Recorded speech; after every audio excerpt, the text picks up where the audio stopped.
Yes, penguins. What relevance do penguins have to the furtherance of medical science? Well, strangely enough, quite a lot. A major breakthrough? Maybe.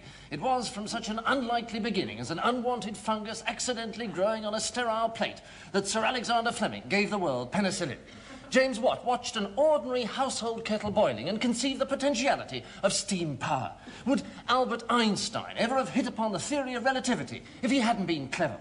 All these tremendous leaps forward have been taken in the dark. Would Rutherford ever have split the atom if he hadn't tried? Could Marconi have invented the radio if he hadn't, by pure chance, spent years working at the problem? Are these amazing breakthroughs ever achieved except by years and years of unremitting study? Of course not. What I said earlier about accidental discoveries must have been wrong. Nevertheless, scientists believe that these penguins, these comic, flightless, web-footed little bastards, may finally, unwittingly, help man to fathom the uncharted depths of the human mind. Professor Rosewall of the Labour Institute. Hello!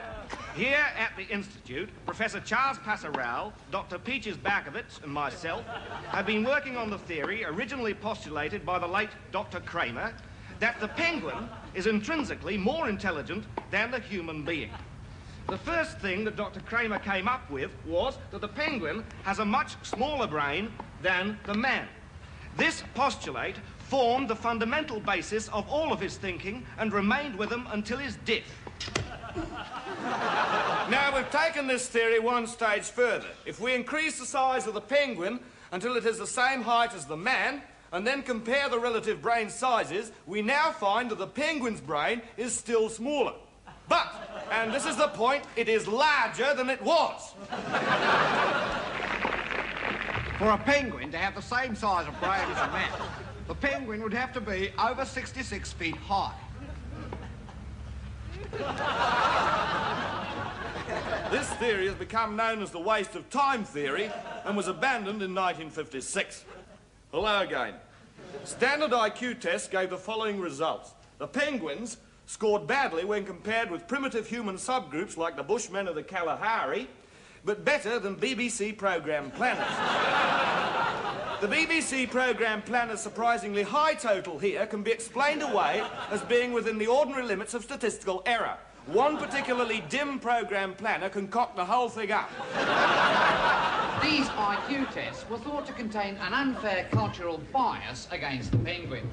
For example, it didn't take into account the penguin's extremely poor educational system. To devise a fairer system of tests, a team of our researchers spent 18 months in Antarctica living like penguins and subsequently dying like penguins, only quicker, proving that the penguin is a clever little sod in his own environment. Therefore, we devised tests to be given to the penguins in the fourth set. I do beg your pardon, in their own environment. Shh. What is the next number in this sequence? 2, 4, 6. Did he say 8? What is... The environmental barrier had been removed, but we'd hit another, the language barrier. The penguins could not speak English and were therefore unable to give the answers. This problem was removed in the next series of experiments by asking the same questions to the penguins and to a random group of non-English speaking humans in the same conditions. What is the next number? 2, 4, 6.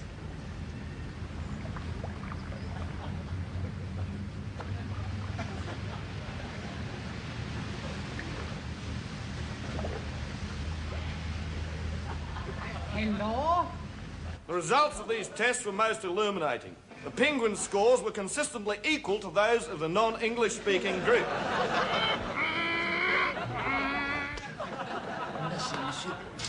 These inquiries led to certain changes at the BBC. While attendances at zoos boomed. Soon these feathery little hustlers were infiltrating important positions everywhere.